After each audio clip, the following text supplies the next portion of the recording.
Buena mañana, al menos muy agradable a la hora, al menos de la temperatura. Así que bueno, vamos a tener una hermosa jornada. No me ayuda hoy mucho la voz porque estos cambios de temperatura, bueno, traen esos inconvenientes, ¿no? Bueno, no les voy a dar lata con cuestiones que son menores, porque ya está en línea para conversar con nosotros, ha tenido la gentileza de darnos unos minutos, un periodista y escritor magnífico, que además tiene la tolerancia de que cada tanto lo jorobe un ratito para conversar con él. Estoy hablando de Hugo Alconada Mon. ¿Por qué? Y ya voy a él. Bueno, porque después de un trabajo arduo de investigación, puede constatar y poner a la opinión, o exponer ante la opinión pública, la situación que de alguna manera iba mencionando, señalando sobre quién es el jefe de la DGI. O sea, el que tiene que cubrirnos a nosotros y descubrirnos si no tenemos los papeles en orden, bueno, no los tiene en orden. Estoy hablando de Andrés Edgardo Vázquez. Hola Hugo, ¿cómo estás? Buenos días. Buen día, Arminia, gusto saludarte. Bueno, igualmente. Antes que nada, ¿estás ya con otro libro en mano? Porque los dos últimos fueron fantásticos. Sí, estoy con 3 investigaciones para libros simultáneos. ¿Tres libros simultáneos? No, me muero. No, es la parte de Hermia, la búsqueda de la información, entrevistar a las personas que saben, es como el trabajo de producción previo a los libros.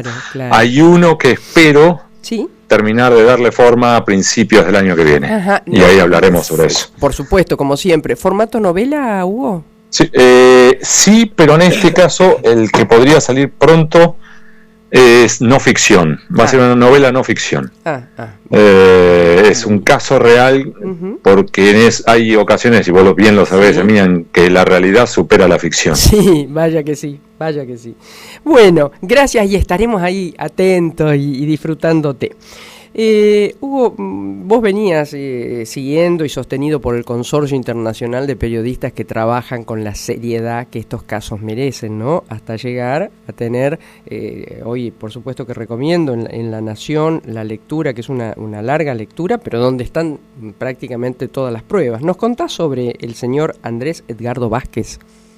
Estamos hablando del nuevo titular de la DGI, la Dirección General Impositiva, designado por Javier Milei, y es el máximo responsable de la recaudación tributaria y de buscar a los evasores. Y lo que tenemos es, como en línea con lo que vos decías, tenemos al jefe de los caza-evasores que evade. ¿Por qué? Porque tenemos que este funcionario utilizó un entramado de sociedades offshore en Panamá, en Islas Vírgenes Británicas, una sociedad holding, para con esa estructura comprar al menos 3 inmuebles en los Estados Unidos por valuación fiscal $2 millones, aunque el valor de mercado es mucho más alto. Y entonces lo que tenemos es que además Vázquez esto no lo informó ante la Oficina Anticorrupción y se negó a respondernos si lo había informado o no ante la propia AFIP. Esto podría llevar entonces a, eventualmente, un caso de omisión maliciosa de datos, presunta evasión tributaria y eventual enriquecimiento ilícito. Claro. Ahora, yo pensaba esta mañana tempranísimo cuando te leí, digo, si hubiera podido acoger, tal vez digo una barbaridad, ¿no?, al blanqueo, aunque sea. Es que en el caso de él, siendo funcionario público, queda bloqueado. Claro. Y algo más, supongamos que aún así lo hubiera logrado, porque supongamos que colocaba esos inmuebles a nombre de su exmujer o a nombre de sus hijas, lo que tenés es que igual así él tiene la obligación de informarlo ante la Oficina Anticorrupción, y él ha presentado las declaraciones en los últimos 12 años, incluida la última en octubre de este año, y jamás reportó que tuviera o las sociedades offshore o los activos en Estados Unidos. Ahora, el presidente ya volvió, ya está acá de nuevo, así como con Mondino, bueno, fue una echada express, hasta en las palabras, ¿no? Echar, a mí es algo que me molesta para cualquiera, ¿no? En cualquier circunstancia. Ahora, ni una palabra sobre esto aún, ¿no? Hasta ahora no. Colegas del diario que están asignados a la Casa Rosada han buscado respuestas, comentarios, y hasta ahora no hubo ningún comentario ni de Milei, el presidente, ni de Manuel Adorni, el vocero presidencial, ni de Luis Caputo, el ministro de Finanzas.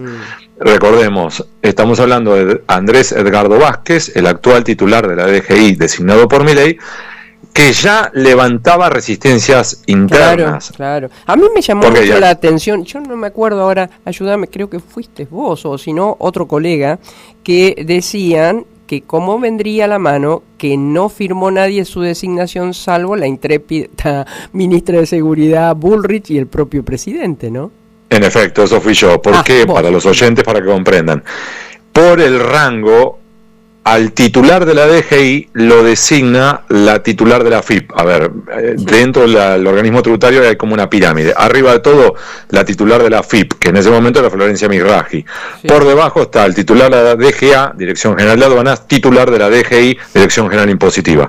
Con lo cual, la titular de la FIP designa al titular de la DGI. Florencia Mizrahi se negó a firmar ese decreto. Y la rajaron. Con lo cual, una parodia además de su apellido. Milei, para poder entonces firmar el decreto, lo convoca a Luis Caputo, ministro de Finanzas, que dice que él no va a firmar eso, lo convoca al jefe de gabinete, Guillermo Franco, que dice que él no va a firmar eso, termina convocando a Patricia Bullrich, que sí firmó. ¿Y por qué genera tanta resistencia? Porque Andrés Vázquez, el titular de la DGI, que nosotros enganchamos con estas propiedades en Estados Unidos, es un hombre muy polémico que en los últimos 35 años fue 4 veces desplazado por distintos titulares de la DGI o de la FIP, y aún así logró sobrevivir. ¿Por qué? Porque es el hombre de la CIDE dentro de la DGI. Este dato me faltaba. Él estaba con Echegoyen, ¿verdad? Estuvo 35 años aquí dentro de la FIP, y entonces él estuvo, por ejemplo, con la gestión de, mirá lo que te voy a decir, Horacio Rodríguez Larreta cuando era el titular de la DGI, lo intentó desplazar y no pudo. Ricardo Echegaray cuando era titular de la FIP intentó desplazarlo y no pudo. Alberto Abad intentó desplazarlo cuando estuvo en la FIP y no pudo.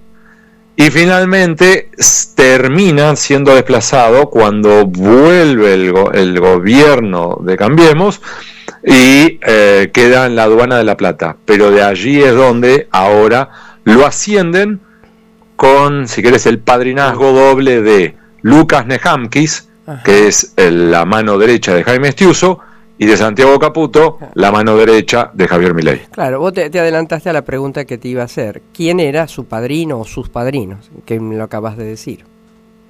Te doy un ejemplo concreto. Sí. Cuando fue el mega operativo contra el grupo Clarín en 2009, mirá lo que te estoy hablando, hace 15 años, ese mega operativo, Echegaray jura y recontrajura que él jamás ordenó ese operativo, y lo responsabilizó a Andrés Vázquez, claro, que le dijo, usted se cortó solo, y fue a la Casa Rosada a pedir la cabeza de Vázquez.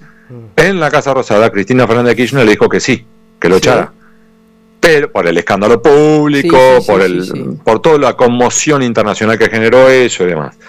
Cuando estaba volviendo de la Casa Rosada, la FIP recibió un llamado telefónico desde la Casa Rosada, le dijeron, Vázquez se queda, es el hombre de Paco Larcher, de Estiuso, claro, dentro de la FIP. Claro.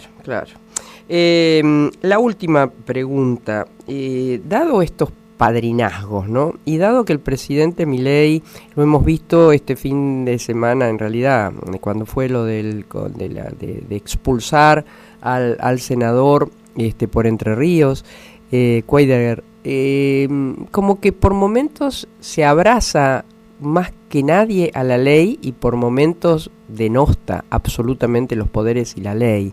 ¿Qué crees que puede hacer en esto donde está involucrado alguien que es de su máxima confianza, además de su hermana, que es Santiago Caputo?